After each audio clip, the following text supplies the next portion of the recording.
eu montei a primeira banda minha com os amigos da escola, tinha uns nomes horríveis, bem banda Harley, bem de menino mesmo. E aí no meio dessa história da escola a gente começou isso aí era começo dos anos 80, e aí foi quando começou a chegar as informações através de revistas, né? Anos 80, então foi o começo da liberdade, né? Finzinho do governo militar, essa coisa toda. E aí nós tínhamos esse veículo de informação que eram as revistas. E foi quando a gente começou, que eram revistas de esporte, que era uma revista de skate, e vinha falando sobre música. E aí eu tive contato primeiramente com o movimento punk, hardcore, que tinha chegado justamente nesse começo dos anos 80 no Brasil. E aí eu comecei a me identificar até pela questão política que a gente vivia na época, o governo Figueiredo, né? Aquela coisa toda. E aí a banda de amigos de escola que tocava Chiclete com Banana e Barão Vermelho e Blitz, e enfim, a gente começou a fazer uma coisa mais séria e começamos a compor e falava assim, enfim, virou uma banda de, como a gente não sabia tocar, virou uma banda punk, né? Mas éramos todos classe média. Aquela coisa da adolescência, né? Gritar, a gente existe, quem quer uma outra coisa, uma outra sociedade, enfim. A gente tinha esse... Né? Classe média é ótimo para devanear sobre movimentos sociais, né? Classe média é muito confortável, né?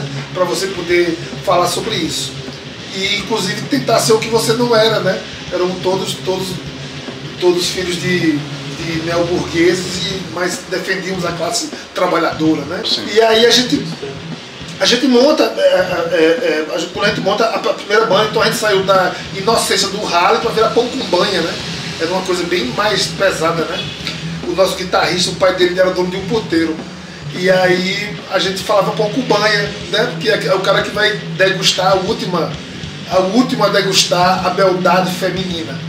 Então pão com banha era muito punk, né?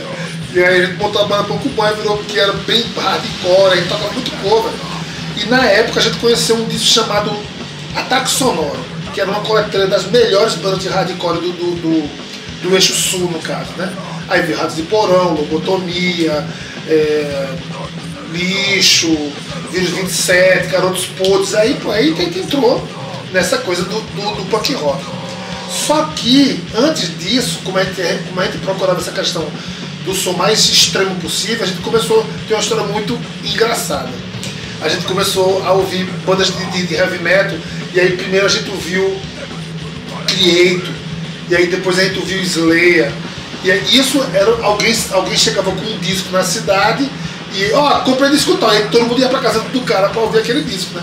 Passávamos a tarde ouvindo o disco, voltava, enfim, tudo mais. E aí ninguém conhecia o Metallica, e na época o Metallica era a banda mais famosa. E aí quando chegou o Metallica, a gente foi ouvir Metallica, a gente achou uma era muito leve em relação a essas bandas que a gente tava falando, né? E a gente achou isso uma Aí em Natal eu conheci o movimento punk rio-grandense. E aí foi onde entra a minha base política, né, ideológica, porque aí os punks de Natal eram ligados a alguns partidos e tinha a questão da anarquia, e os caras liam muito. E aí foi quando eu conheci Bakunin, eu conheci toda essa casta de pensadores anarquistas. E aí quando eu voltei, eu passo 2 anos no movimento punk de lá. Aí quando eu volto para Garanhuns, eu reúno alguns amigos e montamos a Peste. Uma banda que se chama Peste não vai chegar em canto nenhum, né? E aí a gente montou a Peste, que era uma banda de grindcore, bagaceira, e tocava guitarra, enfim, era uma loucura. Desse embrião da Peste foi que surgiu a Estado Suicida. Que aí quando a gente cria a banda, e aí entram os caras que sabem tocar melhor, e aí a gente define a banda como crossover, misturando metal e hardcore. E aí a gente tem uma história muito longa dessa questão do rock interiorano, que eu acho que a Estado chega justamente nesse período da chegada da democracia, entre aspas, da liberdade maior de comunicação entre as pessoas, e o rock and roll entrando no interior, que até então isso era só coisa da capital né, das pessoas mais, os urbanoides. E nós matutos, do meio das breias, da caatinga, né, do chique-chique, comendo farinha, e fazer rock and roll, aliás, rock and roll que eu digo no sentido mais extremo da palavra, né? Fazer o rock extremo, então isso é uma coisa meio tosca pra época, né? E aí pinta os festivais da cidade, os festivais de inverno. E aí, como nós éramos a única banda de rock da cidade, eles colocavam a gente pra tocar. Hoje em dia eu vejo que esses caras sofriam demais, porque o festival de inverno reunia toda a cidade, né? E aí tinha o camarote com as autoridades e tal. E a gente abriu o festival vomitando em cima de todo mundo. E aquele som devia incomodar demais aqueles caras.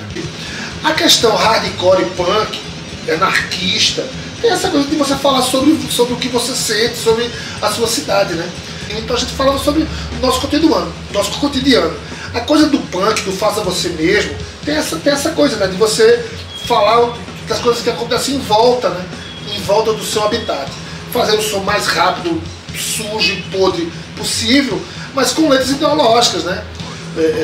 Letras falando sobre consciência, sobre atitude em relação a outras pessoas,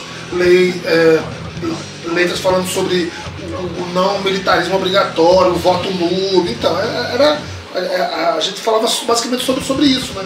A Estado tinha fazia um som meio metalcore, mas ideologicamente eram todos, assim, todos iam na minha onda, todos eram anarquistas, assim. A banda começou em 90, dia 20, dia de São Pedro. A banda começou no dia de São Pedro, no distrito de São Pedro, que a minha família tem uma casa lá, e a gente montou essa banda. A primeira foto da banda a gente pegou emprestado os instrumentos da banda de pífano, os chapéus de couro, e tirou a foto. Isso antes de Chico Sainz, de Raimundo, essas fuleiragens todas. A gente já estava nessa vibe, porque a gente era daqui. A gente não precisava, né, querer botar um chapéu de palha morando em Brasília, né? A gente já usava aqui, normalmente, para se proteger do sol. Então a banda foi de 90 a, eu acho que 2000, eu acho. Aí eu saí da banda, os meninos ainda continuaram um tempo, depois a banda acabou de vez. E aí quando a gente fez 20 anos de banda, nós fizemos 20 anos, aí fizemos uma festa para comemorar 20 anos, aí reunimos a banda, algumas formações da banda. E aí a gente já estava crescido, né? A gente já era adulto, já era pai de famílias, o pessoal já tinha, um era empresário, outro era vendedor autônomo, então assim, a gente já tinha uma certa credibilidade com a cidade das loucuras que nós fizemos na adolescência, né? Então a gente, apoio a gente não teve apoio de porra nenhuma, a gente sempre foi lá e fez as coisas. Nossos 4 discos são todos independentes, a gente nunca pediu dinheiro a ninguém para fazer os discos. Às vezes que nós fomos cortados do Festival de Inverno, a gente foi lá e fez a zoada que a gente queria fazer mesmo, entendeu? Apoio dos amigos, eu acho. Apoio dos amigos e muita força de vontade da gente de querer fazer aquilo que a gente fez, né? Gravamos 4 discos e fizemos uma pequena turnê Nordeste, fizemos Recife, João Pessoa, Petrolina, Arco Verde, Garanhuns. Então, tudo isso, sabe, ralando, assim, né? Sempre o patrocínio dos próprios componentes da banda, né? Os empregos pagavam essas coisas que a gente fazia. E aí as letras eram política, a gente falava sobre política. Nós fomos a única banda, pô, isso é muito doido. Acho que já era Sarney já. Acho que já era Sarney. E eu voltei de Natal aqui para Garanhuns e dia 7 de setembro nós fizemos uma panfletagem contra o serviço militar obrigatório. Só que a gente não panfletou com as pessoas, a gente foi panfletar com os soldados que estavam desfilando no dia 7 de setembro. Isso deu uma bronca. Ligaram para mim, meu telefone foi grampeado. Minha mãe ficou louca, os caras ligavam para cá o tempo todo, querendo saber quem era esse pessoal, que era um grupo de subversivos armados que queriam tomar o poder. E foi muito doido isso, viu, velho? Minha família teve que me mandar embora de novo, porque tava pensando que ia ser preso e foi muito louco esse negócio de a gente saindo, achando que tava, né, saindo, e os caras estavam, e os militares estavam muito noiados com essas coisas. E eles achavam que nós éramos um grupo revolucionário armado que ia invadir, mas como é, fazer a guerrilha campesina, né? E seríamos o novo Che Guevara. E foi muito engraçado, porque eu era um adolescente de, sei lá, nós já estávamos um pouquinho mais velhos já. Mas a gente fazia isso. Então as mensagens eram essas, eram políticas. Eu tentava conscientizar as pessoas assim, com as letras, né? Quem conseguia entender, né? O nosso vocalista não sabia cantar, só fazia. Tinha que ter. Tinha um amigo meu muito sacana que fazia uma piada assim: quando vocês forem tocar, bicho, bota a legenda embaixo, porque a gente não entende nada com ele quando ele tá cantando. Sexo, droga e rock and roll é brincadeira. A arte é alternativa. A arte que não transforma não serve pra porra nenhuma. Esse tom de Chororó, Pablo, não posso nem falar, eu tô fã de Pablo. Pablo, essas fularagens. A arte, ela tem um compromisso social, senão não é arte.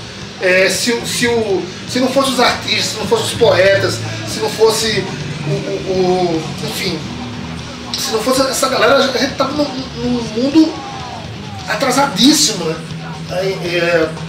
Hoje em dia eu sou pedagogo. Hoje em dia eu trabalho com educação e trabalho com arte nas escolas.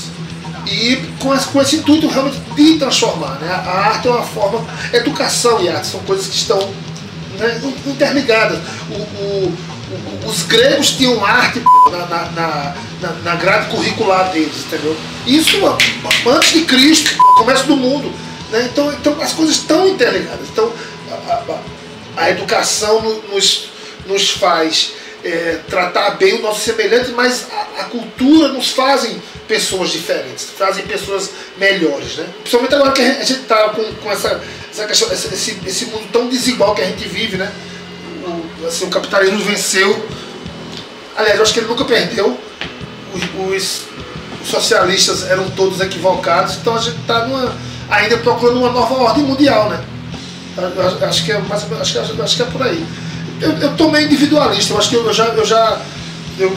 preguei tanto, eu já fui tão crucificado, sabe, na cruz, que eu enchi o saco agora.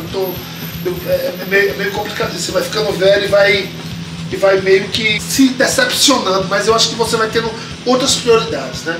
Então, assim, hoje em dia eu não toco mais numa banda de rock and roll e tal, mas isso está no sangue, né? O rock and roll não é música, o rock and roll é um movimento social, né? Além da música, ele é um movimento social. Não é preciso eu estar de moicano nem de coturno para ser punk. Então a questão é essa, não? O rock and roll tem essa coisa de não ser só um movimento modista, tal de roupa, ele é uma questão, né? Ele é um movimento de cultura, de contracultura. Obviamente que tudo vira mercado, né? Quem diria que lá em 80 a gente ia imaginar que a camisa do Ramones ia ser vendida na CIA? Sabe como é que é? Como é que a gente ia imaginar que a camisa do Sex Pistols ia ser camisa da Gisele Bündchen desfilando no maior evento de moda do mundo? Então, assim, o consumo, né, essa questão do capitalismo é muito complicado. Eles conseguem transformar tudo em consumo. Então nós começamos esse movimento aqui, parecíamos uma ilha deserta, parecíamos uma ilha no meio do nada. E aí a gente desbravou muito essa banda. Nós somos a primeira banda de rock pesada tocando no festival de inverno. E aí a gente começou a conhecer as outras bandas das outras cidades que também faziam isso. Caruaru, e aí pintou Arco Verde. Você sabia que o punk acabou na Inglaterra e se mudou para Arco Verde? Porque todos os punks que eu conheci depois que eu saí da capital moravam todos em Arco Verde. Eu tenho o agradecimento de fazer a mim mesmo, que segurei essa onda por 20 anos. E meus amigos que me aguentaram, Rivelino, Efraim é um cara que toca comigo com 13 anos de idade e quase que morre naquele evento lá em Arco Verde, né? A gente fez até uma letra falando Calango, inclusive vai deixar Calango, em homenagem ao movimento lá de Arco Verde. A gente fez uma letra falando sobre esse acontecimento tão triste, né? Falecendo uma pessoa, enfim. Agradecer a todos os meus amigos de outras cidades que. Agora não tem muito mais para agradecer. Agradecer a todas as bandas, os amigos, porque a gente fez nós fizemos éramos um coletivo, né? É um movimento de várias pessoas que tinham algo em comum e que cada um fez seu movimento, né? Então assim, cada cidade tem uma pessoa como eu, como Márcio, como Nato, como Beto Skin, como Pastor, como... E aí vai, em toda cidade tem um doido que vai lá e movimenta as coisas, pra ficar tão chato, né, viver ali, né? E fazer som, eu acho que agora fazer som. Aí estamos procurando uma ideologia ainda, né, uma nova ordem mundial, a gente acho que fica até meio complicado para você escrever, né, falando isso, porque apontar as soluções tá meio complicado, né? Mas é seguir em frente sempre, né, cara? Seguir em frente sempre, quando tiver gosto. Aproveite que a maldição do roqueiro é ficar velho e vou montar uma banda de blues, ou então fazer como eu, montar uma banda de samba rock. acho que falei muito, foi não. Acho que isso mesmo. Pronto, valeu, Paulo.